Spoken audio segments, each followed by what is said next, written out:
कहते हैं। यानी आप समझ गए होइएगा, दुनिया का कोई भी सब्जेक्ट हो या कोई भी मैटर हो जिसके बारे में आप सही तरीका से अध्ययन मतलब पढ़ते हैं, उसी को आप क्या कहते हैं? साइंस कहते हैं। जैसे आप लोग को पता होगा, खाना बनाना भी साइंस है ना जी? खाना बनाना साइंस नहीं है, उसको हम कौन साइंस कहते हैं? Home science. वो जो अभी जो मतलब मोदी योगी वाला जो चर्चा होता है, बातचीत होता है, वो भी साइंस है। उसको कौन साइंस कहते हैं? Political science. क्या सुने होइएगा? यानी कोई भी चीज जो सही तरीका और सही मैनर से किया जाए, उसी को हम क्या कहते हैं? उसमें भी क्या लगता है? साइंस लगता है। तो सोचिए कि साइंस हम इसलिए पढ़ते हैं ताकि हमें भविष्य में कोई काम करना हो तो हम आर्ट्स के अपेक्षा, कॉमर्स कॉमर्स वाले की अपेक्षा हम किसी काम को सही तरीका से कर पाए।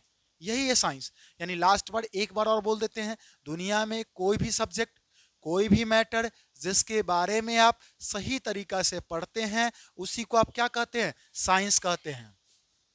ठीक है सर, साइंस समझ गए, लेकिन साइंस में हम आपको पढ़ा रहे फिजिक्स। बात हुआ फिजिक्स किसको कहते हैं? बात हुआ फिजिक्स किसको कहते हैं? तो आप बोलिएगा study of nature and it's law is called physics. बता दीजिएगा ना, क्या बोले हम? Study of nature and it's law is called physics. यानी भाई हम लोग नेचर के बारे में पढ़ते हैं, नेचर के बारे में नहीं पढ़ते फिजिक्स में, नेचर के बारे में जब हम अध्ययन करते हैं और इसका लॉ भी है भाई, फिजिक्स का लॉ भी है, उसी को हम क्या कहते हैं? फिजिक्स। जैसे लॉ का नाम सुने, कैपलर्स लॉ, नाम तो सुने होगा। कैपलर्स का फर्स्ट लॉ, कैपलर्स का सेकंड लॉ, कैपलर्स का थर्ड लॉ। चंदन इसी तरह से लॉ है, न्यूटन का फर्स्ट लॉ, न्यूटन का सेकंड लॉ और न्यूटन का थर्ड लॉ। ये लॉ जो पढ़ते हैं और किसी चीज को एक सिस्टमेटिक वे में अध्ययन करते हैं, नेचर के बारे में पढ़ते हैं, उसी को हम क्या कहते हैं? फिजिक्स। लास्ट बार एक बार और सुन लीजिए, study of nature and it's law is called physics. ठीक है सर, समझ गए? माथा में तो गया होगा। देखिए, लिखने का जरूरत नहीं है, सिर्फ समझने का जरूरत है। लिखने के लिए आपको पीडीएफ भेज दिया जाएगा, लिख लीजिएगा, ठीक ना? क्योंकि समझने के लिए आप आते हैं, लिखने के लिए तो कखन तो लिख सकते हैं। अब बात हुआ कि सर हम फिजिक्स भी जान गए, अब क्या कहानी है? जब आप क्लास ट्वेल्थ में आ गए हैं तो हमारा जो आप जब क्लास ट्वेल्थ में आ गए हैं तो आपको स्टार्टिंग से हम जरा बता दें कि जैसे कि आप क्लास ट्वेल्थ में आ गए हैं तो पुराने वाले सिलेबस के अकॉर्डिंग जो हम लोग पढ़ाई करेंगे चैप्टर 1 से लेकर कितना तक? 15। पुराने वाला सिलेबस यानी ओल्ड सिलेबस, ओल्ड बुक। पुराने वाला बुक में 15 को चैप्टर है, लेकिन जब हम नया वाला बुक का बात करें उसमें कितना चैप्टर है? 14। ये कौन बुक में है? न्यू बुक में है। देखिए, आपके पास दो किताब है, मतलब पुराना वाला किताब से अगर फिजिक्स का बात करें तो 15 को चैप्टर पढ़ना है, नया वाला किताब से बात करें 14 को चैप्टर पढ़ना है। लेकिन अगर आप सीबीएसई से हैं तब तो आप 14 को चैप्टर पढ़ना है, अगर आप बिहार बोर्ड से हैं तो आपको 15 को चैप्टर पढ़ना है, क्योंकि बिहार बोर्ड में कुछ हटा उटा नहीं है और हटे उठेगा भी नहीं, इसीलिए हम लोग पूरा पूरा पढ़ेंगे। यानी जो हट भी गया है उसको भी मतलब हमको उससे मतलब नहीं है, हम पूरा पढ़ेंगे, कुछ भी छोड़ छाड़ के नहीं पढ़ेंगे, पूरा पढ़ेंगे। तो क्योंकि जरूरी चीज है, बिहार बोर्ड में और सीबीएसई दोनों कवर हो जाएगा इससे। अब क्या है? अब हम आज जो चैप्टर स्टार्ट कर रहे हैं, ध्यान से देखिएगा, दिल थाम के। उस चैप्टर का नाम है चैप्टर 1 और इसका जो नाम है, इसका नाम है electric charge. Electric charge and field. Chapter क्या नाम है? Electric charge and field. यानी हम लोग इलेक्ट्रिक चार्ज और फील्ड के बारे में पढ़ेंगे। इलेक्ट्रिक चार्ज एंड फील्ड को एक यूनिट में रखते हैं, उस यूनिट का नाम है electrostatic. Electric charge and field को एक यूनिट में रखते हैं, उस यूनिट का नाम है इलेक्ट्रोस्टैटिक। देखिए, हम आपको बार बार बोल रहे हैं, आपका दोस्त आपका ध्यान भटकाने का काम करेगा, भाई उससे बच के रहना है, नहीं बचेगा मामला गड़बड़ा जाएगा। दोस्त सीख लेगा, आप नहीं सीखेगा। इसीलिए सब कुछ जानते दुनिया क्या है, जिस मतलब दुनिया ऐसा है ना कि अगर किसी पे आप भरोसा कीजिएगा ना, भरोसे के लायक है ही नहीं, ये भी याद रखिएगा। दिखता कुछ और है, रहता कुछ और है, सो कुछ और कहता है, होता कुछ और है। इस दुनिया के लोगों को समझना बहुत ही कठिन है। कभी कभी हम भी सोचते भाई कहां से आते हैं ऐसे लोग, कहां से आते हैं इतने तेजस्वी लोग इस धरती पे। भाई हम भी कभी कभी पहचानने में गड़बड़ा जाते हैं कि भाई कहां से आ जाते हैं ऐसे लोग, कि मतलब रहा है कुछ और, दिखते कुछ और, हमेशा फायदा के लिए काम करेगा। पहली बात, यानी आपका दोस्त अगर आपसे बात कर रहा है उसमें उसका फायदा है, इसको बर्बाद करो और हम आबाद हो जाएंगे। सोचिए, क्योंकि रिजल्ट जब आएगा तो उसका खराब आना चाहिए और मेरा अच्छा आना चाहिए। तो इसीलिए हमारा अगर रूल फॉलो कीजिएगा तो रूल क्या है भाई, खुद पे पहले पढ़ लो, बाहर में करना बात, यहां करो पढ़ाई। आ जाओ, मैंने बोला कि चैप्टर 1 का नाम है इलेक्ट्रिक चार्ज एंड फील्ड, इस यूनिट का नाम है इलेक्ट्रोस्टैटिक। इलेक्ट्रोस्टैटिक जब हम बोलेंगे तो इलेक्ट्रोस्टैटिक में चैप्टर 1 और चैप्टर 2 दोनों आता है। समझ गए क्या बोले हम? इलेक्ट्रोस्टैटिक जब हम बोलेंगे तो उसमें चैप्टर 1 और चैप्टर 2 दोनों आता है। समझ गए ना? चैप्टर 1 और चैप्टर 2 मिला के ही नाम पड़ गया, इसका क्या नाम पड़ा है? इलेक्ट्रोस्टैटिक। लेकिन चैप्टर 1 का क्या नाम है? तो इलेक्ट्रिक चार्ज एंड फील्ड। ठीक है सर? हाँ सर, समझ गए। तो पहली बात, हम इलेक्ट्रोस्टैटिक स्टार्ट कर रहे हैं तो आपको जरा बता दे, इलेक्ट्रो का मतलब होता है बहुओ चार्ज। इलेक्ट्रो का मतलब क्या होता है? चार्ज। ये बात माथा में सेट रखिएगा। इलेक्ट्रो का मतलब होता है चार्ज और स्टैटिक का मतलब होता है रेस्ट। इलेक्ट्रो क्या मतलब होता है? चार्ज। और स्टैटिक क्या मतलब होता है? रेस्ट। यानी हम लोग रुके हुए चार्ज के बारे में पढ़ते हैं, उसी को हम क्या कहते हैं? इलेक्ट्रोस्टैटिक कहते हैं। समझे क्या बोले हम? रुके हुए चार्ज के बारे में पढ़ते हैं, इसीलिए इसका नाम क्या है भाई? इलेक्ट्रोस्टैटिक है। हाँ सर, समझ गए। तो अगर आपको कोई बोलेगा ए बहू इलेक्ट्रोस्टैटिक में तुम रुके हुए चार्ज के बारे में पढ़ता है, क्या बोलेगा? हाँ, इलेक्ट्रोस्टैटिक में हम लोग रुके हुए चार्ज के बारे में पढ़ते हैं। इलेक्ट्रो का मतलब क्या होता है? क्या बोलेगा? चार्ज। स्टैटिक का मतलब रेस्ट। बात खत्म। ठीक है सर, समझ गए। अब बात हुआ क्या बात हुआ? अब बात हुआ कि इलेक्ट्रिक चार्ज क्या होता है, मतलब चार्ज क्या होता है। चार्ज क्या होता है? तो बोलिएगा, चार्ज किसी मैटर या पार्टिकल का प्रॉपर्टी होता है। चार्ज किसी मैटर या पार्टिकल का प्रॉपर्टी होता है जो जो फील करवाता है इलेक्ट्रोस्टैटिक फोर्स या मैग्नेटिक फोर्स। समझे बात को? माथा में गया? नहीं गया? फिर से सुनिए। अभी मेरा टॉपिक है इलेक्ट्रिक चार्ज। मैं डेफिनेशन समझा रहा हूं। चार्ज किसी मैटर या पार्टिकल का प्रॉपर्टी होता है। अच्छे से गया माथा में? क्या बोले हम? चार्ज किसी मैटर या पार्टिकल का प्रॉपर्टी होता है जो फील करवाता है इलेक्ट्रोस्टैटिक फोर्स या मैग्नेटिक फोर्स। गया होगा माथा में? इतना बात तो चला गया? चला गया ना? अब बात हुआ, चार्ज दो तरह का होता है। एक होता है पॉजिटिव चार्ज, एक होता है निगेटिव चार्ज। देख भाई, चार्ज क्या तरह का होता है? दो तरह का। एक होता है पॉजिटिव चार्ज, एक होता है निगेटिव चार्ज। अब बात हुआ सर, पॉजिटिव चार्ज किसको कहते हैं, निगेटिव चार्ज किसको कहते हैं? इसको मैं समझा रहा हूं, सुनिएगा। जिसमें इलेक्ट्रॉन की मात्रा कम हो, जिसमें इलेक्ट्रॉन की मात्रा कम हो, उसको हम पॉजिटिव चार्ज कहते हैं। गया माथा में? क्या बोले हम? जिसमें इलेक्ट्रॉन की मात्रा कम हो उसको हम क्या कहते हैं? Positive charge. और जिसमें इलेक्ट्रॉन की मात्रा ज्यादा हो उसको निगेटिव चार्ज कहते हैं। एक तरीका से समझा दिए, पकड़ो बात को। जिसमें इलेक्ट्रॉन की मात्रा क्या हो? कम हो, उस बॉडी को पॉजिटिव बॉडी बोलिएगा, और जिस बॉडी में इलेक्ट्रॉन की मात्रा ज्यादा हो उस बॉडी को निगेटिव बॉडी बोलिएगा। ठीक? अगर कोई पॉजिटिव चार्ज होगा या पॉजिटिव बॉडी होगा तो उस केस में उसका मास घट जाएगा, क्योंकि इलेक्ट्रॉन कम होगा तो उसका मास क्या होगा? घट जाएगा, और उसका बॉन्ड वीक बनेगा। पकड़िए बात को। इसी तरह से जब हम निगेटिव चार्ज का बात करें, तो उसका मास बढ़ जाएगा और उसका बॉन्ड स्ट्रांग हो जाएगा। तो फिर से एक बार समझाते हैं, लास्ट बार सुनिएगा। चार्ज दो तरह का होता है, एक होता है पॉजिटिव चार्ज, एक होता है निगेटिव चार्ज। अगर बात करें पॉजिटिव चार्ज का, तो मैंने बोला जिसमें इलेक्ट्रॉन का मात्रा कम होता है उसको बोले पॉजिटिव चार्ज, जिसमें इलेक्ट्रॉन का मात्रा ज्यादा होता है उसको बोले निगेटिव चार्ज। एक तरीका हुआ। दूसरा तरीका समझिए, पॉजिटिव निगेटिव, मेरा तरीका, खुद का इन्वेंशन। जैसे मान लीजिए कोई बॉडी है, इसको मान लेते हैं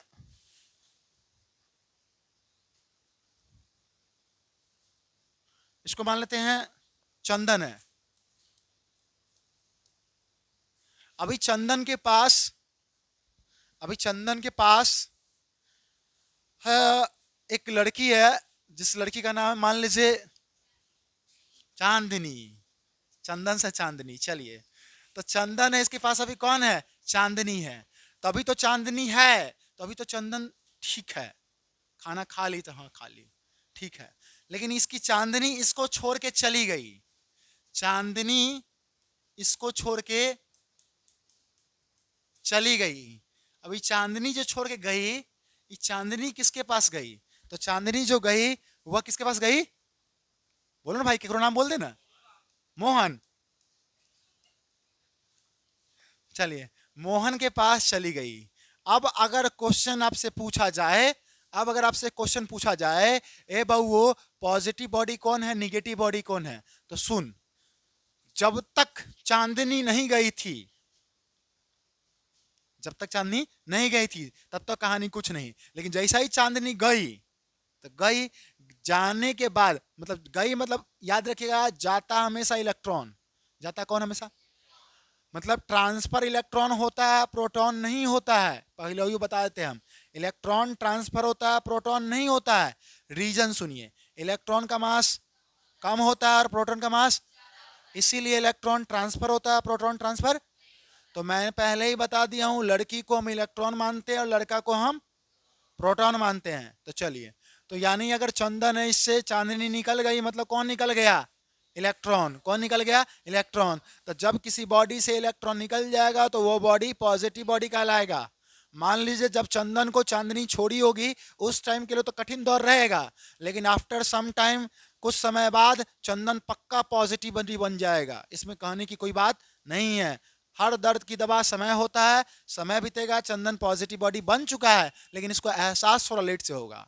तो चलिए, तो अगर चांदनी चंदन को छोड़ चुकी है तो ये बॉडी कैसा कहलाया, पॉजिटिव। अगर बॉडी पॉजिटिव कहलाया तो इसका मास क्या होगा, बढ़ेगा कि घटेगा, घटेगा। और इस अब चांदनी किसके पास आ गई, मोहन के पास, तो मोहन बॉडी कैसा हो गया, निगेटिव।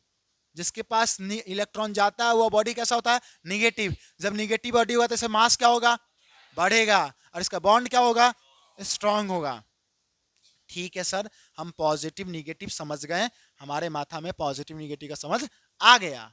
अब जब हम पॉजिटिव निगेटिव समझ आते हैं तो मेरे पास आता है कि भाई प्रॉपर्टीज ऑफ चार्ज। इसके पहले और कुछ बताया, हाँ प्रॉपर्टीज ऑफ चार्ज भी सबसे लिख लेते हैं।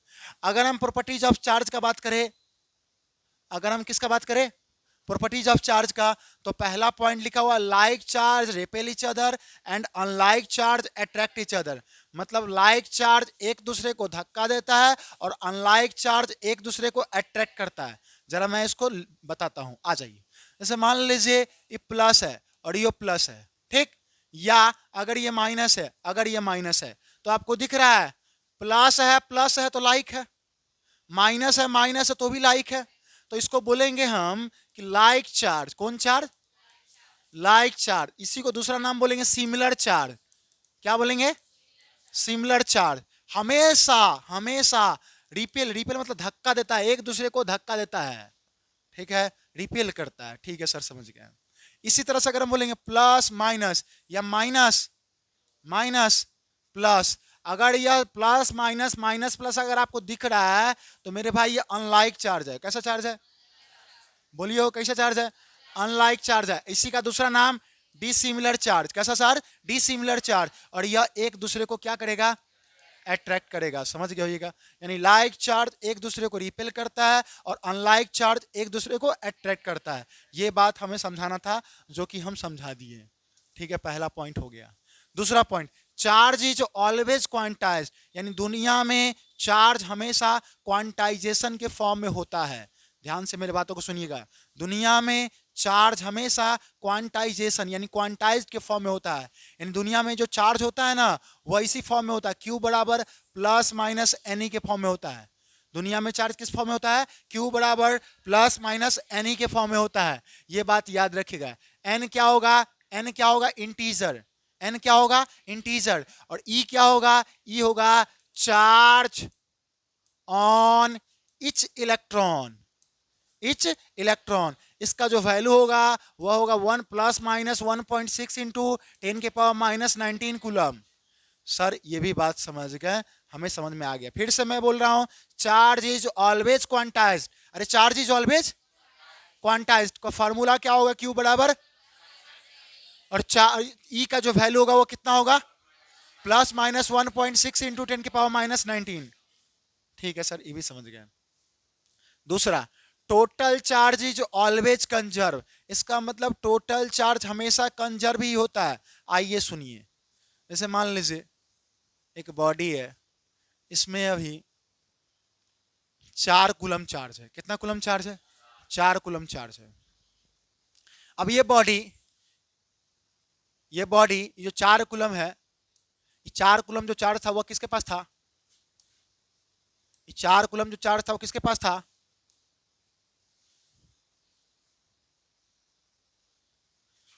हाँ,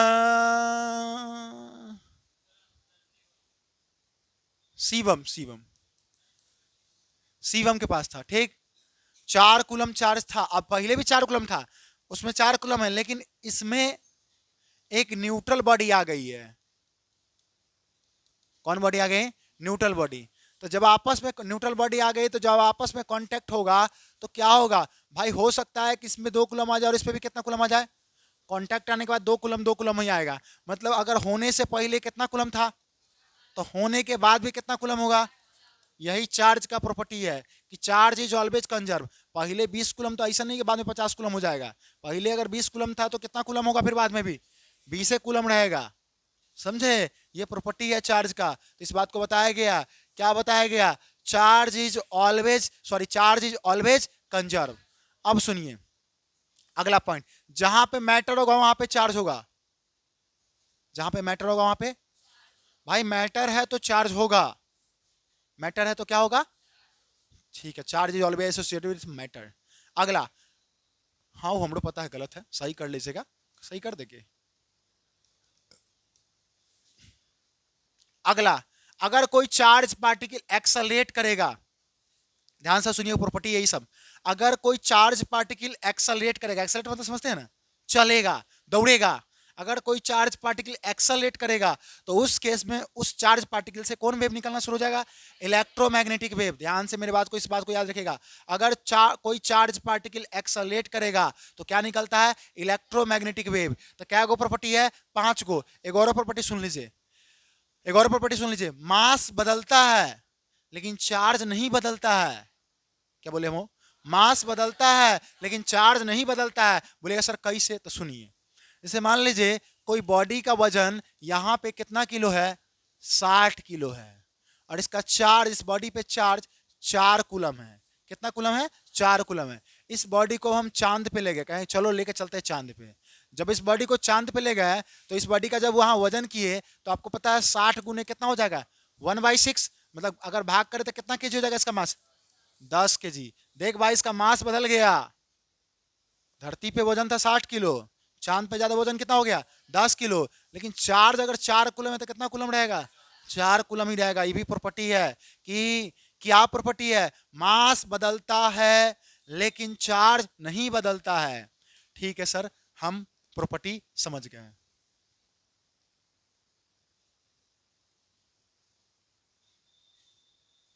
अगला आ जाइए, अगला है टाइप्स ऑफ मटेरियल। भाई मटेरियल क्या होता है, मटेरियल के बारे में जरा बताइए। देखिए हम पढ़ेंगे कंडक्टर, इंसुलेटर और सेमीकंडक्टर। बात हुआ कंडक्टर किसको कहते हैं, आप 9-10 से ही पढ़ते आ रहे कंडक्टर क्या होता है। जिसमें करंट फ्लो होता है उसको कंडक्टर कहते हैं, यही ना सीखिएगा। जिसमें करंट फ्लो होता है उसको कंडक्टर कहते हैं, जिसमें करंट फ्लो ना हो उसको इंसुलेटर कहते हैं। अरे 2 बातें ये नहीं सीखे, लेकिन 12th क्लास में थोड़ा सा स्टैंडर्ड हो जाएगा। क्या, जिसमें चार्ज मूव करे उसको कंडक्टर कहते हैं, जिसमें चार्ज फ्री हो मूव करने के लिए उसको कंडक्टर कहते हैं। गया माथा में, क्या बोले हम, जिसमें चार्ज फ्री हो मूव करने के लिए उसको क्या कहते हैं, कंडक्टर कहते हैं। और जिसमें चार्ज फ्री ना हो मूव करने के लिए उसको क्या कहते हैं, इंसुलेटर कहते हैं। जैसे एग्जांपल में लकड़ी में करंट थोड़ी जाता है, लकड़ी में थोड़ी चार्ज मूव करेगा, प्लास्टिक में नहीं मूव करता है, ईटीसी। सेमी कंडक्टर का बात करें तो सुनिएगा मेरा ध्यान से, कोई बॉडी या कोई मटेरियल, ध्यान से सुनिएगा, कोई बॉडी या कोई मटेरियल 0 डिग्री केल्विन पे, कोई बॉडी या कोई मटेरियल 0 डिग्री केल्विन पे बिहेव करे इंसुलेटर के जैसे, लेकिन जैसे ही हम टेम्परेचर बढ़ाएं लेकिन जैसे ही हम टेम्परेचर बढ़ाएं तो वह बॉडी कंडक्ट करना स्टार्ट कर दे, तो उस बॉडी को हम सेमीकंडक्टर कहते हैं। गया? एक बार और बोले, सुनिए। 0 डिग्री केल्विन पे, अरे 0 डिग्री केल्विन पे कोई बॉडी बिहेव करे इंसुलेटर के जैसे, लेकिन जैसे ही हम उस बॉडी का टेम्परेचर बढ़ाएं तो वो बॉडी बिहेव करे कंडक्टर के जैसे, मतलब कंडक्टिंग करना स्टार्ट करे, तो उस बॉडी को हम सेमी कंडक्टर कहते हैं। समझे? और ये बात इंग्लिश में यहां लिखा हुआ है, तो याद रखिएगा। मतलब जो बात हम समझा रहे, हो सकता है ये बात को दूसरे तरीका से भी लिखा जा सकता है, लेकिन कॉन्सेप्ट वही है। पकड़ी बात को, क्या वही है? कॉन्सेप्ट वही है। अगला जब हम बात करें अगले टॉपिक का, तो अगला आता है मेरा मेथड ऑफ चार्जिंग, यानी चार्ज करने का तरीका। भाई क्या करने का तरीका? चार्ज करने का तरीका। चार्ज करने का तरीका क्या क्या है? देख भाई, मेनली रूप से चार्ज करने का आपके सिलेबस में 3 तरीका है। वो कौन कौन है? तो आज से याद रखिएगा, conduction, induction, friction. Conduction, induction, friction, मुख्य रूप से 3 हैं। वो सब अलग है, आउट मतलब वो सब आगे पढ़ेंगे ना। इस चैप्टर के अकॉर्डिंग 3 है, मैं खुद बोल रहा हूं ना। कितना है? 3। कौन कौन है? Conduction, induction, friction. अब बात हुआ सर फेरा फेरी, समझिए कंडक्शन क्या होता है। कंडक्शन का मतलब होता है छुअम छुआई, मतलब टच में आना। किस में आना? टच में आना। अगर बॉडी टच में आएगा तब जाके चार्ज ट्रांसफर हो। जैसे मान लीजिए कोई बॉडी है, इस पे कितना कूलम है? 5 कूलम है। अब यही बॉडी एक दूसरे बॉडी यानी एक न्यूट्रल बॉडी के साथ कांटेक्ट में आ जाए तो इस पे कितना कूलम था? 5 कूलम। अब कितना कूलम हो जाएगा? 2.5 कूलम। कितना हो जाएगा? 2.5 कूलम। मतलब यहाँ पे अगर 8 कूलम है तो यहाँ कितना कूलम हो जाएगा? 4 कूलम। यहाँ कितना हो जाएगा? 4 कूलम। अगर ऐसा बट रहा है तो भाई ये कंडक्शन का प्रक्रिया है। किसका प्रक्रिया है? क्योंकि कंडक्शन में टचिंग होता है। क्या होता है? टचिंग होता है। टच होने पे ही सारा काम होगा। ठीक, कंडक्शन समझ गए सर। अगला आ जाइए, इंडक्शन क्या होता है? इंडक्शन का मतलब आंखों ही आंखों में, आंखों ही आंखों में मतलब बिना छुए हुए बॉडी को चार्ज कर दीजिए। जैसे मैं कहानी सुना देता हूं, किसी छत पे कुछ लड़कियां खड़ा हो जाए, 10 लड़की खड़ा हो जाए किसी छत के कोना पे। इस छत के कोना पे कितना लड़की खड़ा हो गई है? 10 लड़की खड़ा हो गई है। इस मोहल्ला का जितना भी लड़का उड़का होगा, इस मोहल्ला का जितना भी लड़का होगा, जो खास करके जो मतलब क्या उसको बोलते हैं, 10th 11th 12th 9 10th का लड़का होगा, वो जो 10 लड़की खाली खड़ा हो गई है तो वो सीधा दौड़ल दौड़ल उसके पास चला आएगा। आएगा कि नहीं आएगा? आ जाएगा। देखिए दिखाते हैं। ऐसे मान लीजिए कोई बॉडी है, अगर बॉडी है तो इसमें पॉजिटिव भी होगा निगेटिव भी होगा। अरे होगा ना जी। कोई बॉडी है न्यूट्रल बॉडी, अगर तो इसमें पॉजिटिव भी होगा और निगेटिव होगा। लेकिन क्या होता है कि इस बॉडी के बगल में, इस बॉडी के बगल में कुछ लड़कियां आ गई है, तो लड़कियां जो होती है वो कौन चार्ज होता है उसके पास? निगेटिव। निगेटिव का मतलब इलेक्ट्रॉन। अरे निगेटिव का मतलब क्या? इलेक्ट्रॉन। ये जैसे ही खड़ा हुई तो अपने आप इस बॉडी में कुछ काम होगा। क्या काम होगा? सुनिए, ये निगेटिव है तो अपने आप इधर कौन आ जाएगा? पॉजिटिव। अपने आप कौन आ जाएगा? पॉजिटिव। इधर कौन चल जाएगा? निगेटिव। आई पता चलेगा ये छोड़ के चली गई। बॉडी को बिना छुए चार्ज सेपरेट कर सकती है, यानी चाहेगी तो पॉजिटिव बना सकती है, चाहेगी तो निगेटिव। मतलब यहाँ पे टच करने का जरूरत नहीं है। मतलब ऐसा कोई प्रोसेस जहां पे आपको दिखे बॉडी टच नहीं हो रहा है लेकिन फिर भी चार्ज हो जा रहा है, तो उस प्रोसेस को हम क्या कहते हैं? इंडक्शन कहते हैं। क्या कहते हैं? इंडक्शन। ये हमारे दैनिक जिंदगी में एकदम प्रॉपर वर्क करता है। ठीक है ना? छूने का जरूरत नहीं है, बिना छुए बॉडी को चार्ज कर देना, इस प्रक्रिया को हम इंडक्शन कहते हैं। कॉन्सेप्ट को माथा में सेट रखिए, कहानी अपने से कर लेंगे। समझ रहे हैं ना? क्या बोले हम? बॉडी इसमें टच नहीं करता है, बिना टच किए बॉडी को चार्ज करते हैं, इसीलिए इसका नाम क्या पड़ गया? इंडक्शन। ठीक है सर, समझ गए। अगला आ जाइए। इंडक्शन हो गया, कंडक्शन हो गया। अगला क्या है? फ्रिक्शन। फ्रिक्शन क्या होता है? जैसे मान लीजिए कि हमको बोला, क्या बोला? हमको बोला कि सर हमको शिवम बोला, वो जो शिवम है, बोला सर हम भैंसी के साथ रगड़ना चाहते हैं। तो भैंसी के देह में रगड़ना शुरू कर दिया। अब भैंसी के देह में जब रगड़ना शुरू किया तो इसका बॉडी होने लगा गर्म। तो जब बॉडी गर्म होने लगा तो गर्म नहीं होने लगा, वास्तव में चार्ज ट्रांसफर होने लगा है। क्या ट्रांसफर होने लगा? चार्ज। एक बॉडी दूसरे बॉडी के साथ जब रगड़ते हैं तो देखिए गर्म होने लगता है। देखे कि नहीं देखे? एक हाथ दूसरा हाथ के साथ रगड़ के देखिए, आपको गर्म फील होगा। तो जब गर्म फील होगा तो वहां पे गर्म कहला फील हो रहा है, क्योंकि चार्ज ट्रांसफर हो रहा है। क्या ट्रांसफर हो रहा है? अगर मान लीजिए उस तरीका से किसी बॉडी को चार्ज कर देते हैं, उस तरीका से किसी बॉडी को चार्ज कर देते हैं, उसी का नाम फ्रिक्शन है। कॉन्सेप्ट गया भाई? आप कॉन्सेप्ट के लिए पढ़ रहे हैं, हम कॉन्सेप्ट देने का काम कर रहे हैं। जब किसी बॉडी को हम रगड़ते हैं और तब चार्ज ट्रांसफर हो जाए, उस प्रक्रिया को ही हम क्या कहते हैं? फ्रिक्शन कहते हैं। क्या माथा में? ये सब बात यहां लिखा हुआ ऑलरेडी आपके पास मौजूद है। अगला अगला है भाई ट्राइबो इलेक्ट्रिक सीरीज। अगला क्या है? Tribo electric series. अगर हम बात करें ट्राइबो इलेक्ट्रिक सीरीज क्या होता है, देख भाई एक सीरीज दिया गया हुआ है जिसकी सहायता से आप डिसाइड कीजिएगा कौन बॉडी पॉजिटिव है और कौन बॉडी निगेटिव है। यानी इससे आप इलेक्ट्रोनिगेटिविटी का पता कर सकते हैं। मतलब देख भाई, जैसे इस सीरीज में जो पहले आएगा, इस सीरीज में जो पहले आएगा उस पे होगा पॉजिटिव, और जो बाद में आएगा उस पे होगा निगेटिव। फिर से सुनना मैं क्या बोला हूं? इस सीरीज में जो पहले आएगा वो होगा पॉजिटिव, और जो बाद में आएगा वो होगा निगेटिव। एग्जाम में क्वेश्चन कैसे आता है? एग्जाम में क्वेश्चन आएगा पेपर और वुड को रगड़े हम, पेपर और किसको रगड़े? वुड को। तो बोलेगा किस पे पॉजिटिव चार्ज आएगा, किस पे निगेटिव आएगा? पेपर पे पॉजिटिव आएगा और वुड पे निगेटिव आएगा, क्योंकि हमने ही बोला कि इस सीरीज में जो पहले आता है उस पे होता है पॉजिटिव, और जो बाद में आता है उस पे होता है निगेटिव। वो कैसा लपेट के क्वेश्चन पूछे, आपको अगर सीरीज याद रहेगा तो टिक लगा के आ सकते हैं। पकड़ो बात को। एक और क्वेश्चन पूछ के चेक कर लेते हैं। मेटल और ग्लास को रगड़े, मेटल और ग्लास को रगड़े, तो बताओ कौन पॉजिटिव कौन निगेटिव? इसी तरह से सिल्क और ग्लास को रगड़े, ग्लास पॉजिटिव और सिल्क निगेटिव। यानी जनरली मास्टर सब, मतलब जनरली आदमी इसको याद करता है, आपको याद करने का जरूरी नहीं है।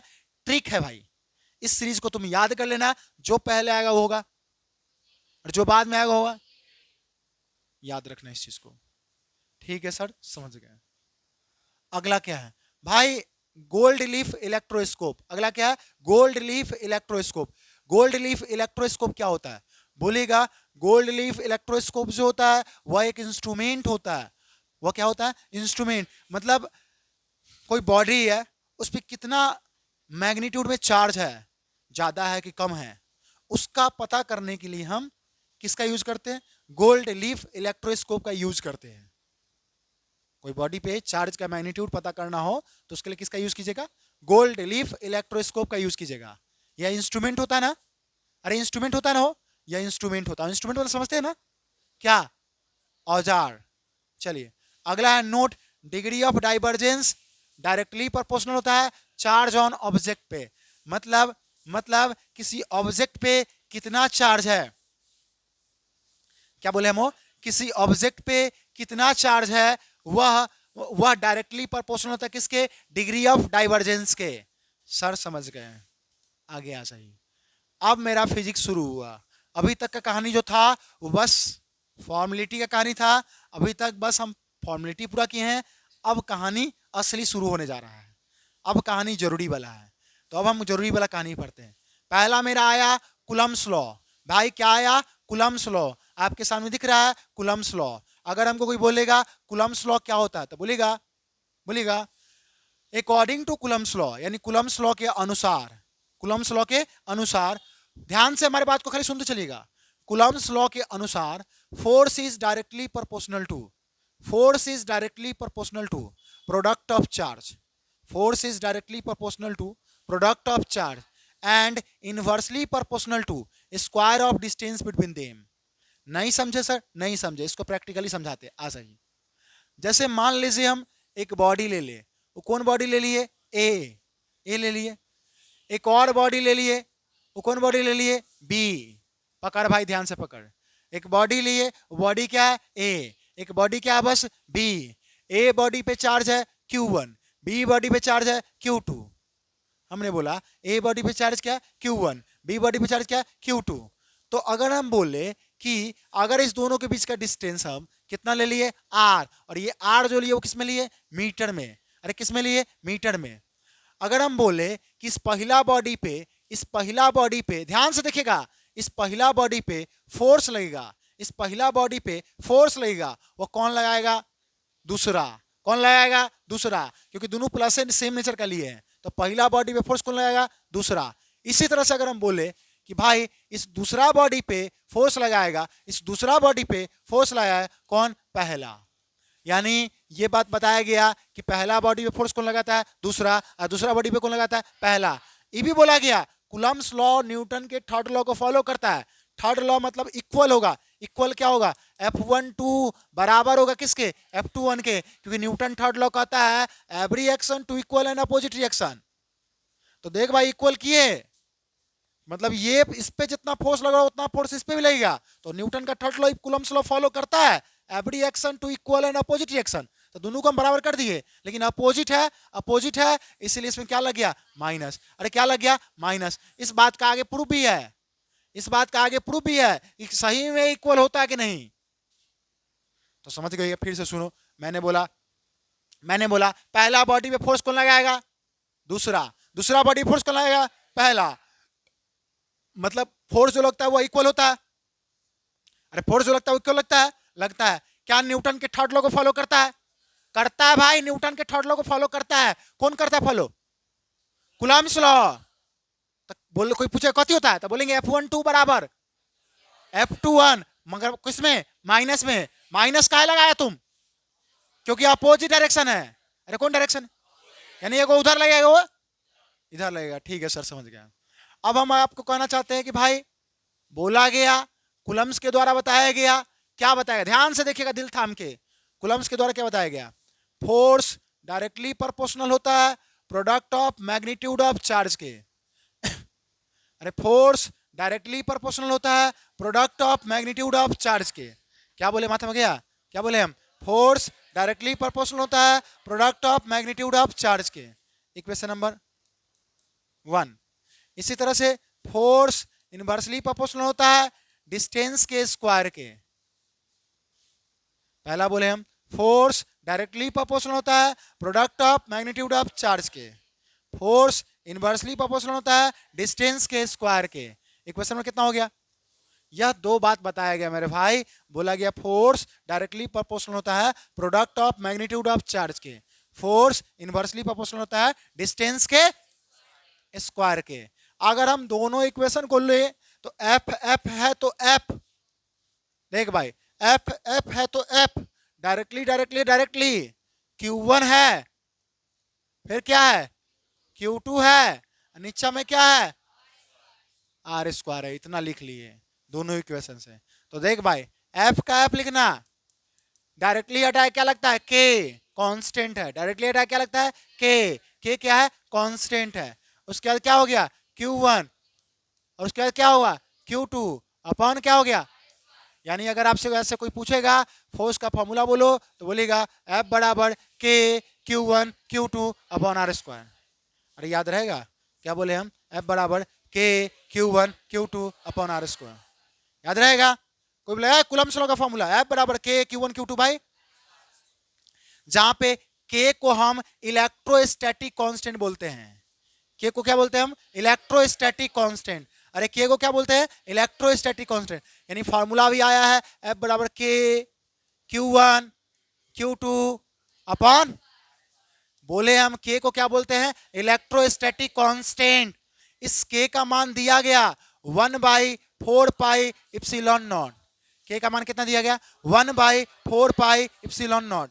अरे गया मात्रा में क्या बोले हम, K का मान कितना दिया गया 1/4 पाई इप्सिलॉन नॉट। और इस इप्सिलॉन नॉट का जो वैल्यू दिया गया वह दिया गया 8.854 गुने 10 के पावर -12।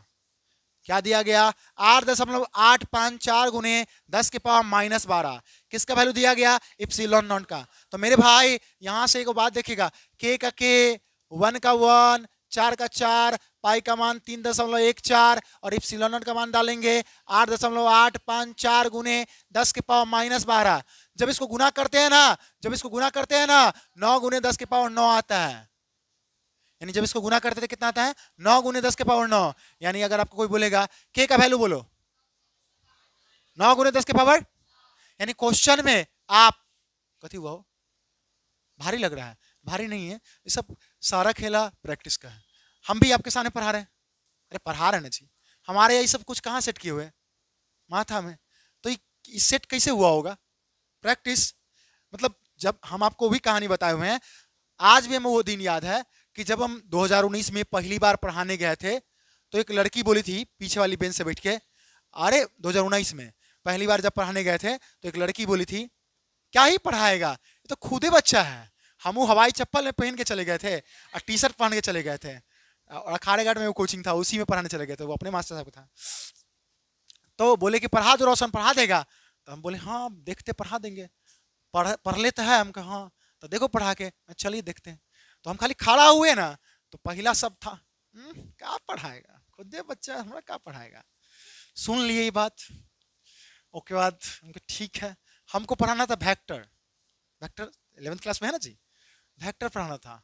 हम वेक्टर पढ़ाए तो बच्चा सब समझ में गया। फिर उसको अब केकरो पूछते नहीं थे हम, खाली क्या पूछते थे? ओकरे खाली पूछते थे। खाड़ा करके ओकरे पूछते थे, खूब इंसल्ट करते थे। खाड़ा करके पूछते थे, खूब इंसल्ट करते थे। काहे कि भाई देखो आदमी को है ना क्या उसकी बोला जाता है, किताब को कवर से नहीं जज किया जाता है। मतलब आदमी को चेहरा देख के डिसाइड नहीं कर सकते हैं। अब मान लीजिए हमसे ज्यादा उम्र होगा और हो सकता है कुछ ना जाना हो, ये भी तो हो सकता है। तो आप मान लीजिए कि आप क्या बोलते हैं, शकल सूरत से डिसाइड कर रहे हैं, ये कहाँ से उचित है, ये कहीं से उचित नहीं है। विद्या एक ऐसा चीज है भाई, जो मेहनत करेगा उसके पास आ जाएगा, और ये इसको कोई खरीद नहीं सकता है, और इसको कोई चुरा नहीं सकता है। एक वो अलग ही धन है। मतलब अगर आपके पास ये धन हो गया ना, फिर आप भूखे तो नहीं मरने वाले हैं, इतना तो तय है। और आपको कोई चुरा भी नहीं सकता है, आप लूटियो नहीं सकता है, एक अलग ही धन है ये। तो विद्या धन को बनाने के लिए थोड़ा तो मेहनत करना पड़ता है, लेकिन जब एक बार बन जाए ना तो एक वो अलग ही बात होता है, और सुकून देगा और कॉन्फिडेंस देगा। जैसे मान लीजिए हम समाज में गांव में जाते थे, हमारे चच्चा हो या जो भी हो, जब उनसे हम बात करते थे या हम जब खड़ा होते थे, जब हम पढ़ाना शुरू कर दिए तो हमारे अंदर वो कॉन्फिडेंस है, पूछता ही सब ठीक है, मतलब कॉन्फिडेंस आ गया, सब देख लेंगे, सब देख लेंगे। तो अगर आप मेहनत कीजिएगा तो हो जाएगा, और कोई बड़ी बात नहीं है जब हम कर सकते हैं। हम आपको बताएं उस टाइम तो हमारे पास ये जो दाढ़ी वाड़ी है ना, वो नहीं आया था। किसके तरह लग रहे, इसके तरह ही लग रहे थे। शक्ति तो को उगियो गया है, लेकिन हमारा तो उगलो नहीं था।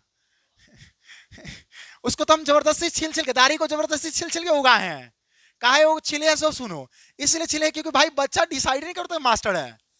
मेरे लिए मजबूरी था ना कि हाँ, तो मेरे लिए मजबूरी था, आप सुने भी होइएगा, हमारे लिए मजबूरी था कि भाई उसको रेजर नहीं भी उगड़ा था, रेजर मार मार के उगाए हैं ताकि उग जाए जल्दी।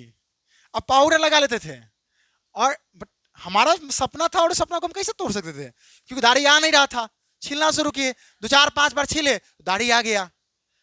तो जानबूझ के छीलते छीलते छीलते छीलते अब थोड़ा दाढ़ी वाड़ी आ गया है, लेकिन एक टाइम में तो दाढ़ियों नहीं था। तो आज भी याद करते हंसी भी आता भाई, क्या क्या किए इसके लिए हम, कि दाढ़ी छील के बच्चा के सामने आए हैं कि ताकि थोड़ा एज लगे तो बच्चा एज से डिसाइड करे कि भाई। मगर एक बात बता दे, आप लोग केबीसी शो देखे होइएगा, उसमें कौटल्या नाम का लड़का था, कौटल्या नाम सुने हैं? कितना छोटा बच्चा था, उसके पास नॉलेज देखिए तो किस लेवल का था, जाके चेक कीजिएगा यूट्यूब पे, भाई उसके पास गजब नॉलेज है।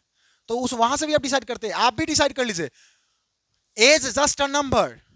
आप जितना मेहनत कीजिएगा उतना चमकेगा। आप अपने आप को रगड़ डालिए, बात खत्म। और चिंता नहीं कीजिए भारी वारी, एक बार इंटरेस्ट करना है, ऐसा नहीं होगा, कर लेंगे, आ जाओ। तो सुनिए क्या क्या बात याद रखना है। पहली बात याद रहे, कुलम सुलम में एफ बराबर के Q1 Q2 भाई, अरे याद रहेगा हो, अरे के Q1 Q2 भाई। दूसरा बात याद रखना है, के बराबर वैल्यू होता है 1/4 पाई एप्सिलॉन नॉट, अरे के बराबर वैल्यू होता है 1/4 पाई एप्सिलॉन नॉट। तीसरा बात, एप्सिलॉन नॉट का मान होता है 8.854 गुने 10 की पावर -12। चौथा बात, के बराबर वैल्यू होता है 9 गुने 10 की पावर 9। यानी जरूरत पड़ेगा तो के के जगह 1/4πε0 लिख सकते हैं, नहीं तो 9 गुने 10 के पावर 9 भी लिख सकते। ये बात याद रखिए, काम आए। चलिए अब हम यूनिट और डायमेंशन जरा निकालना सिखा दें। आप तो फॉर्मूला जान गए, बराबर था के Q1 Q2 upon are square. अरे होता है ना, अरे होता है ना। हम आपको बोले के बराबर निकालो, कौन बराबर निकालो, के बराबर, तो निकाल सकते हैं क्रॉस गुना करके, निकाल सकते हैं ना क्रॉस गुना करके। तो जब क्रॉस गुना करेंगे तो ये नहीं लिखाएगा, क्रॉस गुना करेंगे तो ये नहीं लिखाएगा। अरे एकरा से कर दिया हुआ, एकरा से गुनो करके बता दिया हुआ, तब लिख लिया हुआ। यहां से के बराबर फॉर्मूला बन जाता है FR² इंटू, इसमें कोई दिक्कत नहीं होना चाहिए। यानी यहां से कोई बोले बोले के बराबर फॉर्मूला बोल, ठीक है। अगर इसका हम बोले यूनिट निकालो, अगर हम बोले कि भाई के का तुम क्या निकालो, यूनिट, के का तुम यूनिट निकालो, सुन तो के का के, सुनो फोर्स का होता है न्यूटन, अरे फोर्स का होता है, और आर है डिस्टेंस, डिस्टेंस का होता है मीटर, और यहाँ पे स्क्वायर है इसीलिए स्क्वायर। चार्ज का होता है कुलम, चार्ज का होता है कुलम, ये भी चार्ज है, इसका भी क्या होगा कुलम। जब इसको गुना कर दीजिए तो क्या हुआ, Newton metre square per coulomb. किसका यूनिट आया, के का। अगर हम बोले कि नहीं तुम अब के का डायमेंशन दिखाओ, के का क्या दिखाओ, डायमेंशन। देख भाई के का डायमेंशन सिखा रहे, कैसे के का डायमेंशन सीखिएगा। सुनो के का के, अरे के का के, और एफ मतलब फोर्स, एफ मतलब फोर्स, फोर्स का डायमेंशन याद रखिएगा MLT−2, अरे MLT−2 किसका डायमेंशन है, फोर्स का। अरे किसका है, फोर्स का। ये आर है डिस्टेंस, डिस्टेंस का होता है एल, अरे क्या होता है एल, यहां पे स्क्वायर है इसलिए क्या डाल दिए बट्टा। चार्ज, चार्ज का डायमेंशन निकालना सिखाए थे, देख यहां आई बराबर होता है Q/T। अरे आई बराबर क्या होता है, अरे आप 9वां 10वां पढ़ा होगा, आई बराबर Q/T, ठीक। तो यहां से Q बराबर क्या हो जाएगा, अरे IT हो जाएगा ना, तो Q का Q, और I का होता है A, करंट का होता है एम्पियर, A, और टाइम का होता है T, यानी चार्ज का डायमेंशन क्या आया AT। तो भाई नीचे में चार्ज है तो क्या लिख देंगे AT, और फिर चार्ज है फिर क्या लिखेंगे AT। इसको सॉल्व करेंगे तो हमारा किसका डायमेंशन आ जाएगा, के का। सॉल्व करने आता है, आइए सॉल्व करके दिखाते हैं। देखो M, और यहाँ पे 1 है और यहाँ पे 2 है, 2 1 3, और T−2। अब चलो A स्क्वायर और T स्क्वायर नीचे कहां ले जाएंगे, ऊपर, तो माइनस में जाएगा, अरे माइनस में जाएगा, इतना तो आना चाहिए। अब चलिए जब इसको सॉल्व करेंगे तो क्या आएगा, हो बोला, हो बोला ना, सॉल्व करा, ML के पावर 3 T के पावर -4 A के पावर -2, यानी किसका डायमेंशन है मेरा, के का डायमेंशन है। किसका डायमेंशन है, के का डायमेंशन है। तो मैं आपको के का यूनिट निकाला और के का डायमेंशन निकाला, ऑब्जेक्टिव में पूछ सकता है, बोलो के का यूनिट क्या होता है और के का डायमेंशन क्या होता है, याद रखिएगा, ठीक है सर याद रखिएगा। अगर हम बात करें इसी तरह से, अगर हमको बोलेगा इप्सिलॉन नॉट का यूनिट निकालो, किसका बोलेगा, इप्सिलॉन नॉट का यूनिट, सुनिएगा ध्यान से, ए बाबू हो सुनो हो, तू जाना इच्छा के बराबर हो 1/4π इप्सिलॉन नॉट। अरे भाई हम बोले हैं ना, अरे शिवम, शिवम नाम है ना, क्या चीज नाम है, हाँ सिद्धार्थ, अरे सिद्धार्थ यहाँ देखिए, के बराबर था 1/4π इप्सिलॉन नॉट, अरे होता है ना ची, निकालना किसका यूनिट है, इप्सिलॉन नॉट का। तो देख सिद्धार्थ, 4 तो है कांस्टेंट, इसका यूनिट यूनिट, पाई भी है कांस्टेंट, इसका भी यूनिट, क्या बच गया इप्सिलॉन नॉट, यानी के बराबर लिखाया 1/, तो इप्सिलॉन नॉट बराबर लिख सकते हैं 1/k, अरे 1/, तो इप्सिलॉन नॉट का इप्सिलॉन नॉट 1 का 1, के का यूनिट पीछे आया है, अरे के का यूनिट पीछे आया है, क्या आया है, Newton metre square per coulomb, अरे Newton metre square per coulomb square, यही ना आया है। अब नीचे कहां ले जाएंगे, तो नीचे जब ऊपर ले जाएंगे मेरे भाई, तो इप्सिलॉन नॉट का यूनिट आ गया न्यूटन इनवर्स मीटर इनवर्स 2, यही ना आएगा, ठीक है आ गया। इसी तरह से अगर बोलेगा कि इप्सिलॉन नॉट का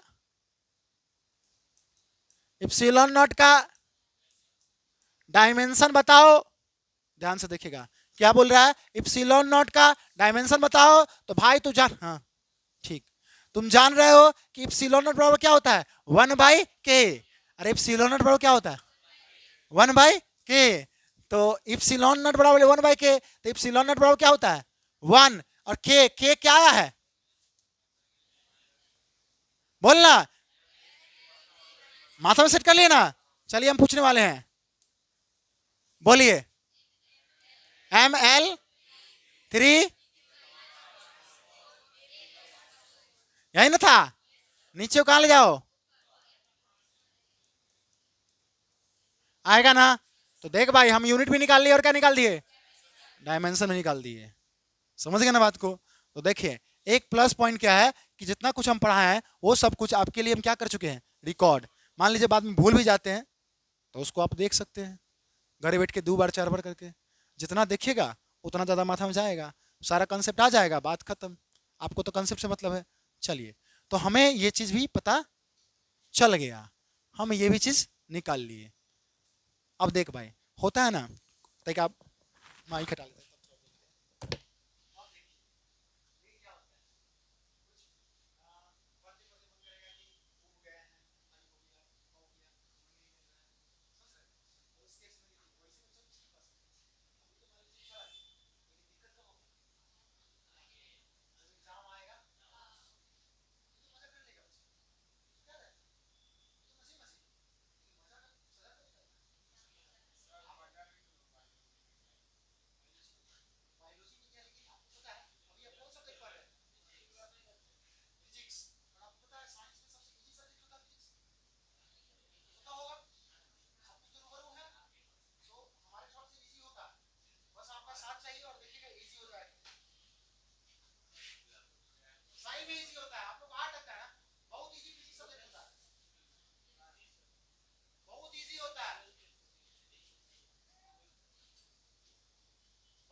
होता तब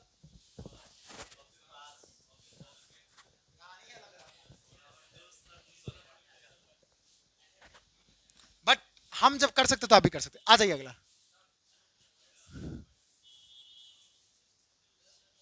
जाना है क्या आप लोग को भी हो, किसको जाना है, जाना है बोलिए, जाना तो चाहिए ना,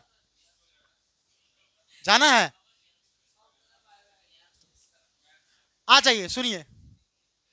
अब हम पढ़ेंगे प्रॉपर्टीज, अब हम पढ़ेंगे प्रॉपर्टीज कूलम्ब फोर्स का, या इसी का दूसरा नाम है इलेक्ट्रोस्टैटिक फोर्स। कूलम्ब फोर्स का दूसरा नाम है, तो भाई प्रॉपर्टी बताओ, तो सुनिए, यह हमेशा सेंटर टू सेंटर लगता है, यानी सेंट्रल फोर्स होता है। कैसा फोर्स होता है जी, सेंट्रल फोर्स होता है। दूसरा बात यह है कंजर्वेटिव फोर्स होता है, कंजर्वेशन लिख दिया इसको, कंजर्वेटिव फोर्स होता है। कैसा फोर्स होता है, कंजर्वेटिव। याद रखिएगा, सब कुछ आगे चर्चा है। किसको फॉलो करता है, न्यूटन के थर्ड लॉ को। चौथा, यह सुपर पोजिशन को फॉलो करता है, आगे पढ़ेंगे सुपर पोजिशन, बस नंबर याद रखेगा। उसके बाद यह सैचुरेटेड फोर्स होता है।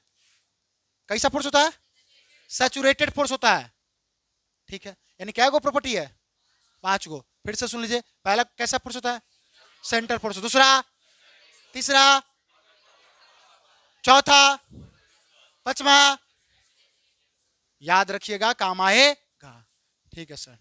अगला आ जाइए। अगला अगर बात करें बस कि लिमिटेशन, आखिर मान लीजिए अगर हमें अच्छाई है तो हमें बुराई होगा, अरे हमें अच्छाई है तो हमें बुराई होगा। दुनिया में कौन ऐसा बॉडी जिसमें सब अच्छाई होता है, नहीं, दुनिया में ऐसा कोई भी प्राणी नहीं जिसमें सब अच्छाई होगा। अगर हमें अच्छाई हो तो बुराई होगा, तय है। हो सकता है बुढ़वा खाने में बुराई नहीं आ जाए चलिए लिमिट, हाँ होगा ही, दुनिया में कोई इस आदमी नहीं जिसमें बुराई नहीं है बुराई। Limitation of Coulomb's law, limitation of Coulomb's law. अब किस हद तक कूलम्ब्स लॉ काम करता है, भाई इसका क्षेत्र क्या है, इसका औकात क्या है। तो पहला, यह वैलिड चार्ज, मतलब यह सिर्फ और सिर्फ कूलम्ब्स लॉ काम करता है स्टैटिक चार्ज में। कौन चार्ज में हो, और स्टैटिक चार्ज का मतलब होता है रेस्ट, यानी जो चार्ज रेस्ट में होगा उसी में कूलम्ब्स लॉ काम करेगा। अरे जो चार्ज रेस्ट में होगा उसी में कूलम्ब लॉ काम करेगा। गया माथा में? क्या बोले हम? जो चार्ज रेस्ट में होगा उसी में कूलम्ब लॉ काम करेगा। गया माथा में? ठीक है सर, चला गया। दूसरा, यह पॉइंट चार्ज के लिए वैलिड होता है। अरे कौन चार्ज के लिए होता है? पॉइंट चार्ज के लिए वैलिड होता है। पॉइंट चार्ज मतलब बहुत छोटा चार्ज के लिए। ऐसा नहीं है बड़ा बड़ा चार्ज ले ले कहे कूलम्ब लॉ लगा दो, ये पॉसिबल नहीं है। तीसरा, दो चार्ज के बीच का दूरी बहुत ज्यादा नहीं होना चाहिए। अरे दो चार्ज के बीच का दूरी ज्यादा, याद रखिएगा, दो चार्ज के बीच का दूरी ज्यादा। अगला, दो चार्ज के बीच का दूरी बहुत कम भी नहीं होना चाहिए। अरे दो चार्ज के बीच का दूरी ज्यादा कम है। अब कितना से कम नहीं चाहिए वो बात का पता है, 10 के पावर -15 से कम नहीं होना चाहिए। कितना से कम नहीं होना चाहिए? 10 के पावर -15 से कम नहीं होना चाहिए। किसका साइज है? न्यूक्लियस के रेडियस का साइज है। 10 की पावर -15 किसका साइज है? न्यूक्लियस के रेडियस का साइज है। ठीक ना? तो सुनिए, अगर आपको बोले बोले कूलम्ब लॉ कामा काम ना करते, कैसे कैसे की लिमिटेशन है हो चाचा? कूलम्ब लॉ सिर्फ और सिर्फ रेस्ट चार्ज में काम करता है। अरे किस में काम करता? यानी जो चार्ज मूव करेगा उसमें कूलम्ब लॉ काम। अरे जो चार्ज मूव करे उसमें कूलम्ब लॉ काम नहीं करेगा। जो चार्ज मूव करे उसमें कूलम्ब लॉ काम नहीं करेगा। उसके लिए दूसरा कहानी गढ़ेंगे। अरे उसके लिए दूसरा कहानी गढ़ेंगे। अभी जो भी कहानी गढ़ रहा है उसमें चार्ज किसमें है? अरे किसमें है? चल दूसरा पॉइंट, ये कैसा चार्ज में काम करता है? Point charge. ऐसा नहीं है बड़ा बड़ा चार्ज ले ले कहे कूलम्ब लॉ काम करवा दो, पॉसिबल नहीं है। अरे ऐसा नहीं है कि बड़ा बड़ा चार्ज में कूलम्ब लॉ का, ऐसा भूल के भी नहीं करना। कैसा चार्ज में काम करता है? पॉइंट चार्ज में। तीसरा, ऐसा भी तुम नहीं करना कि दो चार्ज के बीच का दूरी ज्यादा बढ़ा दो, दो चार्ज के बीच का दूरी ज्यादा बढ़ा दो तो कूलम्ब लॉ काम। ऐसा भी नहीं करना कि दो चार्ज के बीच का दूरी बहुत कम कर दो तो भी कूलम्ब लॉ काम। कितना से कम नहीं करना है? इतना बात याद रखिए ना। ठीक है सर, याद रखेंगे।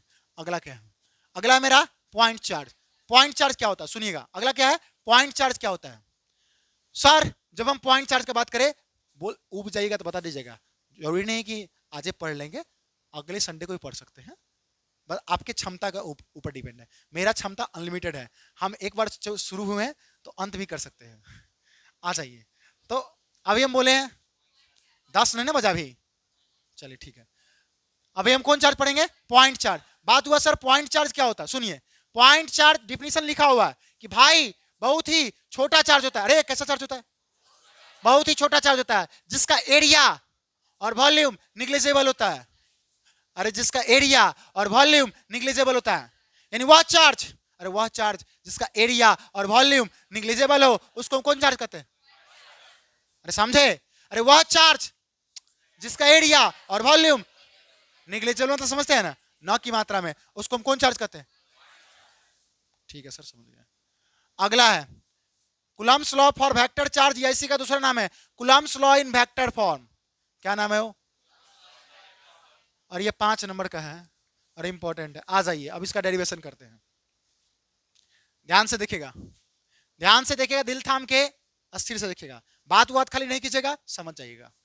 आ जाइए, जैसे मान लीजिए ऐसा लाइन खींचे, इसको माने, इसको माने, यहां पे एक चार्ज मान लिए Q1, यहां पे एक चार्ज मान लिए।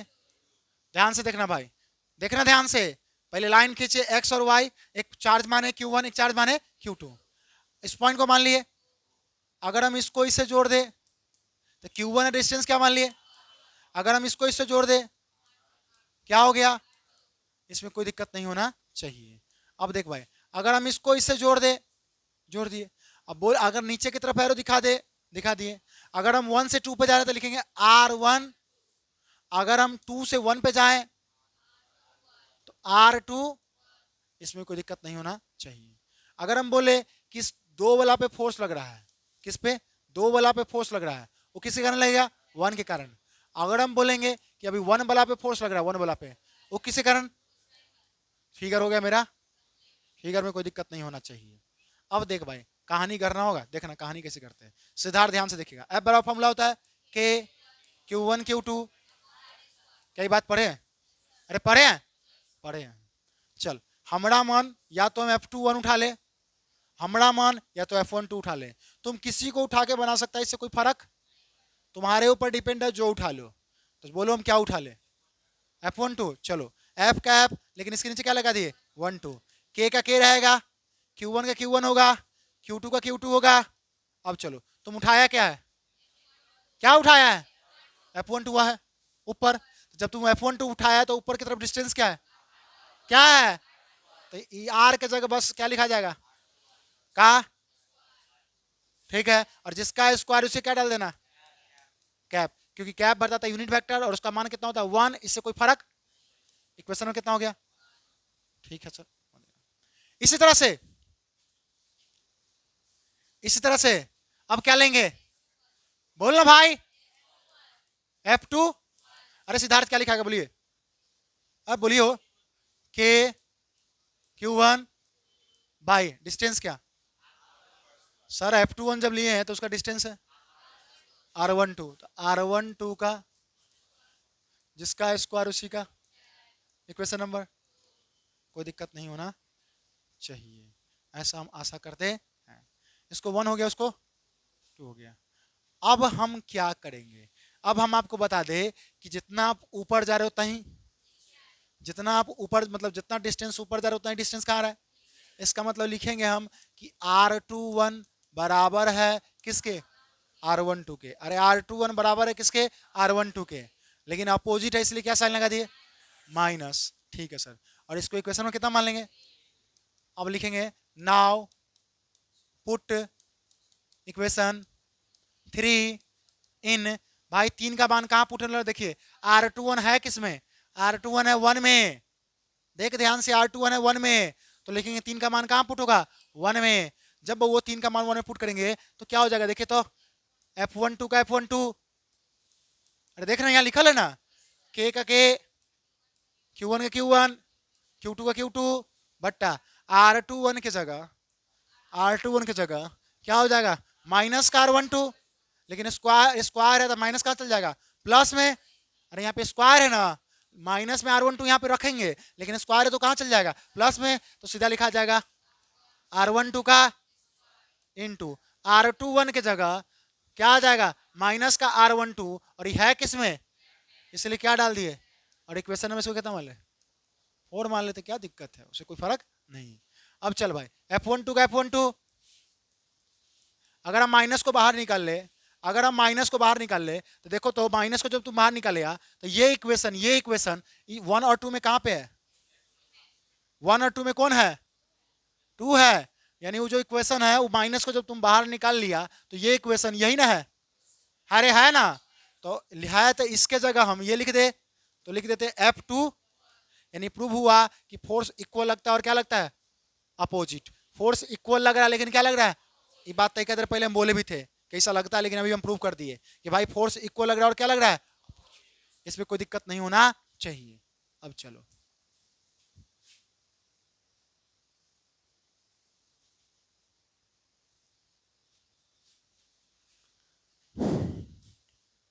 अब सुनिए, अब आगे का कहानी बहुत ही इजी है, सुनिएगा, अब मेरे ऊपर डिपेंड है। देखिए अब अगला स्टेप क्या कीजिएगा, या तो आप R12 उठा लीजिएगा या तो आप R21 उठा लीजिएगा, कोई उठा के बना सकते हैं, क्या बोले हम, या तो आप, नहीं तो आप किसी को उठा के बना सकते हैं, तो बोलो किसको उठाएं, R12 को उठाएं, चलिए तो R12 को उठाएं, R12 उठा लिए ना R12, तो बस इसके ऊपर क्या डाल दीजिएगा पहले कैप, और R12 के ऊपर कैप डाल दिए तो इसको 11th क्लास में तोड़ना सीखे हैं कि R12 वेक्टर बट्टा R12 लिखाता है। इसी तरह से अगर आप बोलते हैं कि सर R45 कैप तोड़िए, तब लिखते हैं इसको हम R45 वेक्टर बट्टा R45, यानी इसको तोड़ने का तरीका ऐसा है, ठीक है, ठीक है सर। अब क्या करेंगे, इसको मान लेंगे, कुछ इक्वेशन मान लीजिए, कितना मान ले 5। अब एक बात बता, ये R12 कैप किस में है, 1 में है या 2 में, R12 कैप किस में है 2 में है ना, अरे है ना 2 में, तो लिखाएगा नाउ पुट इक्वेशन 5 इन 2, पुट करने आता है ना, लिखो F2 K का Q1 का Q2 का, ऊपर में क्या है बोलना भाई R12 का, और R12 कैप के जगह हम बोले हैं क्या डाल देंगे बट्टा, इसमें कोई फर्क नहीं पड़ना चाहिए। जब इसको सॉल्व करेंगे, जब इसको हम सॉल्व करेंगे तो क्या आएगा F21 बराबर क्या आएगा बोलिए हो, K Q1 Q2 और 2 और 1, अरे 2 1 तो नीचे में हो जाएगा R12 का इंटू R12 वेक्टर। तो हो सकता है अगर आपका मन हो इस फॉर्म में छोड़ने का था, इस फॉर्म में भी छोड़ सकते हैं, इससे कोई दिक्कत नहीं है। लेकिन अगर मन होगा नहीं R12 निकालो तो निकाल सकते हैं। इसको कितना मान ले 6, जरूरी होगा तो यो को छोड़ सकते हैं, यो हो सकता है मान, लेकिन हम R12 का मान निकाले तो देखिए R12 जब हमको निकालना हो, क्या निकालना है R12, ये ना है, अरे ये ना है, तो सुनो इसके लिए सुनो ट्रिक, इसको और इसको जोड़ देना और इसके बराबर कर देना। यानी हम 11th क्लास में पढ़े थे 2 का जोड़ तीसरे के बराबर होता है। अरे 2 का जोड़ मतलब सर लिखाएगा R1 प्लस R12 बराबर, अरे R1 प्लस R12 बराबर R2। यहां से हम R12 बराबर लिख सकते हैं R2 माइनस, इसको कितना मान लिए। अब आप 7 का मान 6 में पुट कर दीजिए, 7 का मान कहां पुट कर दीजिए, तो लिखेंगे हम नाउ पुट इक्वेशन 7 इन 6। पुट करने आता है F21 बराबर क्या हो जाएगा K Q1 Q2 by R2 minus का क्यूब R2 माइनस, ये मेरा फाइनल फार्मूला है किसका F21 का। अब जैसे F21 निकाले हैं वैसा ही सेम प्रोसेस है F12 निकालेंगे। उसके लिए ट्रिक सुनिए, जागरूक सिद्धार्थ था, सुनिए F21 निकालना सुनिए। अब क्या कीजिएगा, यहाँ पे 2 डाल दीजिएगा, यहाँ पे 1, अरे क्या डालेगा 2 और 1 मतलब R21। तो जब यहाँ R21 डालेगा तो यहाँ पे क्या लिखाएगा R21 वेक्टर, यहाँ पे क्या लिखाएगा गुड। तो इसका मान जब R21 डालेगा तो R21 बोला कहाँ नहीं है 1 में, तो ये पुट किया 2 में, ये पुट करेंगे तो ऐसा होगा, यहाँ पे 1 2 हट के यहाँ पे 2 1 हो जाएगा, यहाँ भी 2 1 हो जाएगा और यहाँ भी 2 1 होगा। तो इसको जब गुना करेंगे तो यहाँ पे रहेगा लेकिन यहाँ पे 2 1 रहेगा और यहाँ भी क्या रहेगा 2 1, ठीक है। उसके बाद जब ऐसा निकालना हो तो उस दौरान में बस इतना याद रखिएगा, इसको और इसको जोड़ दीजिएगा, मतलब R2 प्लस R21 अब बराबर क्या कर दीजिएगा R1 और वहां से R21 निकाल के इसका मान पुट कर दीजिएगा, बन गया। कर दे कि कर लीजिएगा ना, चलिए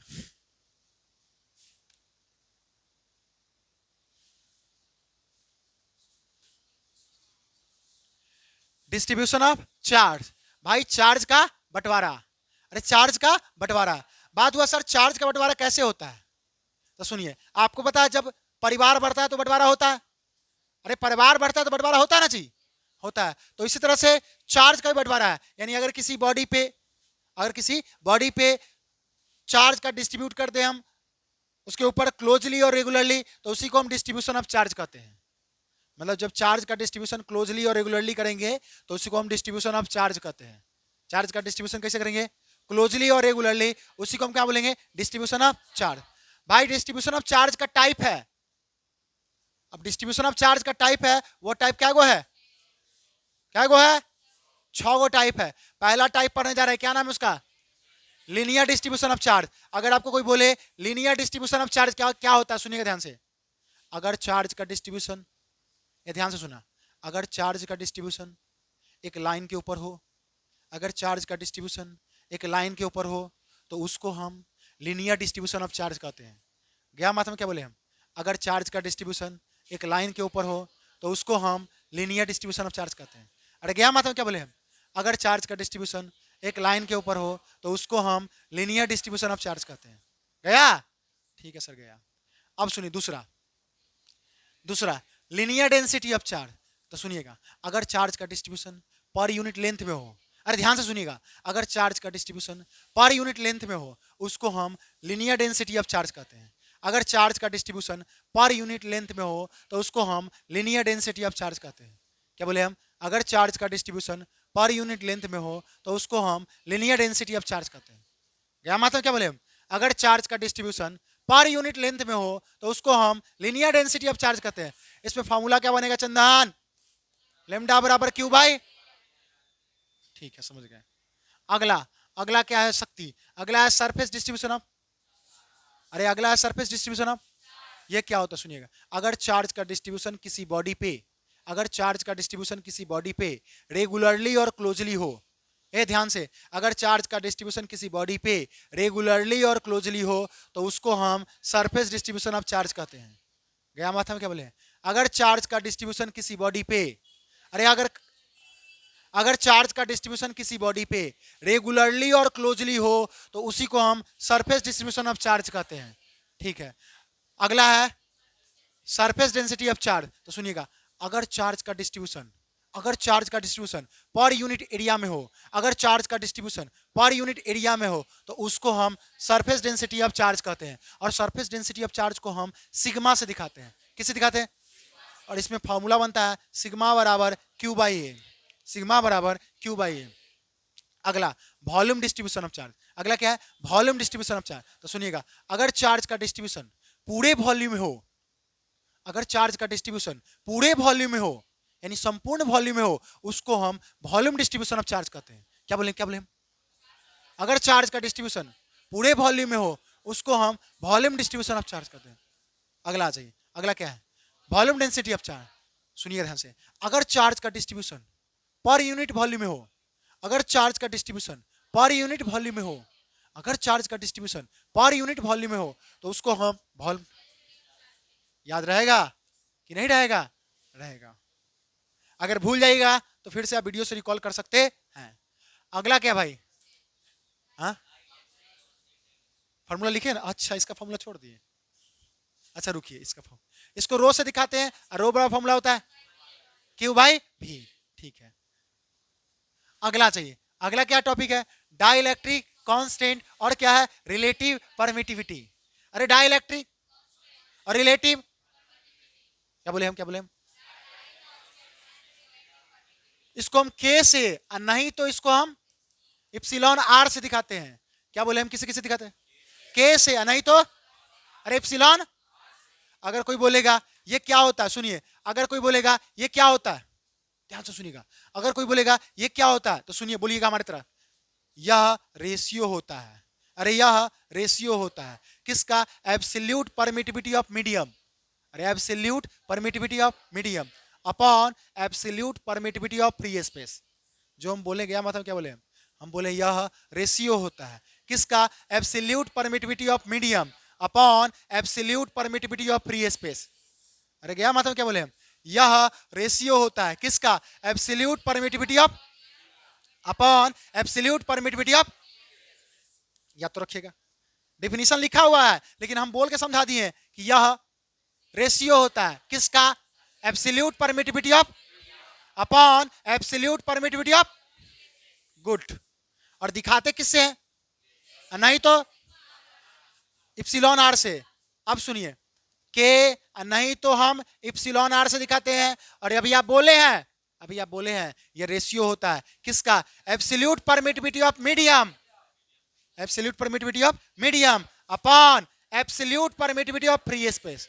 यानी इसको पढ़ना सीख गया, क्या पढ़ेगा इसको क्या पढ़ेगा? एब्सोल्यूट परमिटिविटी ऑफ, और इसको क्या पढ़ेगा?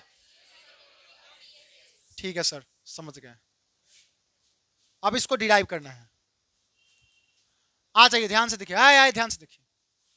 आप जानते हैं बड़ा फॉर्मूला होता के, बड़ा फॉर्मूला लिख सकते हैं हम के Q1 Q2 अपॉन, अरे लिख सकते हैं ना, पढ़े हैं ना? कौन लॉ में पढ़े हैं? कूलम्ब्स लॉ में। कौन लॉ में? जहां पे हम बताए भी थे के बराबर है 1/4 पाई, बोले थे ना। तो जब के का मान यहां डालोगे तो हो जाएगा ये होगा। जब के का मान पुट करोगे तो ये होगा कि नहीं? अरे होगा ना, अरे होता ही ना हो। अब चलो, अगर एक बार इसको हम फोर्स इन मीडियम में निकाले, किस में निकालेंगे? यही ना निकाले थे वो।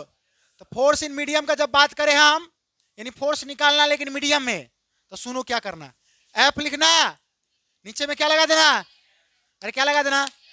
बराबर का Q1 का Q2 का बट्टा 4 का पाई का इप्सिलॉन का, नॉट हटा क्या लगा देना? आर इक्वेशन नंबर यही किए थे ना हो।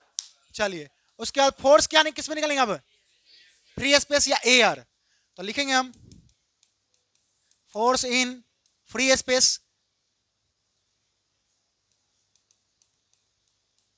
या एयर भी इसको बोल सकते हैं, ठीक। तो उस केस में क्या कीजिएगा, एफ का सिर्फ क्या लगा दीजिएगा, नॉट, अरे क्या लगा दीजिएगा, बराबर का Q1 का Q2 का बट्टा 4 का पाई का इप्सिलॉन का, बस यहाँ नॉट है, यहाँ भी आर स्क्वायर का। इक्वेशन नंबर बहुत आसान है, बहुत आसान है। अब भाग कर देंगे, अब क्या कर देंगे, अब किससे किसे भाग करेंगे, एक को दो से, यानी भाग जब हो जाएगा तो एफ एम भाई क्या हो जाएगा, LHS को LHS से RHS को Q1 Q2 बाई 4 पाई बट्टा Q1 Q2 4 pi epsilon not, भाई यहाँ पे कटेगा 4 पाई से 4 पाई आर स्क्वायर से, यानी एफ एम बराबर आया एफ नॉट बराबर F M by F naught बराबर आया, नीचे कहां जाएगा,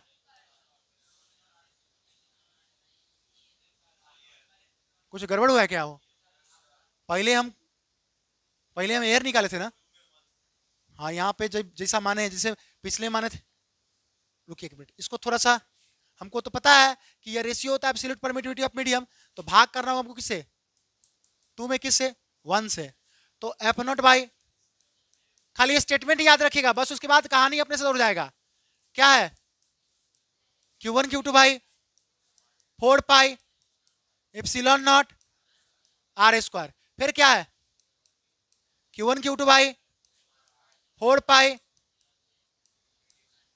Q1 Q2 4 pi r square F naught by, नीचे कहां जाएगा, ऊपर कहां आएगा, हो गया प्रूफ। क्या होता है एब्सोल्यूट परमिटिविटी ऑफ मीडियम बटा एब्सोल्यूट परमिटिविटी ऑफ, यही बराबर किसके होता है, के और एप्सिलॉन, कहानी हो सकता है समझ में आया होगा, नहीं आया होगा तो वीडियो है देख सकते हैं। बोली तक बड़ी और समझा दे क्या,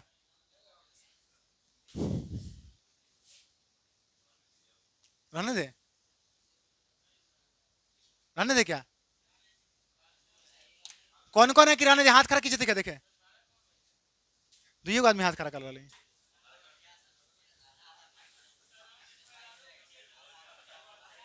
हाँ अच्छा, हाँ अच्छा इसको खाली कर लेते, इसको कर लेते, आ जाइए, इसका स्टेटमेंट समझा देते फिर आने देते, आ जाइए सुनिएगा, आपके हित में हम कदम उठा रहे हैं, आइए अगला बार याद रखें, यहां से आगे पढ़ना है। सुपर पोजिशन प्रिंसिपल, टॉपिक का नाम है सुपर पोजिशन प्रिंसिपल और फोर्स बिटवीन मल्टीपल चार्ज। सुनिए, दो चार्ज में फोर्स निकालना था तो कूलम्ब्स लॉ काम किए हैं, अरे 2 चार्ज दिया था और उसमें अगर बोले फोर्स निकालो तो कूलम्ब्स लॉ का फॉर्मूला लगाएंगे, लेकिन जब 2 से ज्यादा चार्ज हो, जब 2 से ज्यादा चार्ज हो तो उस केस में हम सुपर पोजिशन प्रिंसिपल का सिद्धांत लगाएंगे, समझे, क्या बोले हम, अगर 2 चार्ज हो तो उसमें हम कूलम्ब्स लॉ लगाएंगे, लेकिन 2 से ज्यादा चार्ज हो तो उसमें हम सुपर पोजिशन प्रिंसिपल लगाएंगे, ठीक ना। तो इसको हम अगले संडे को कवर करेंगे, ठीक है, मिलते हैं हम लोग अगले क्लास में।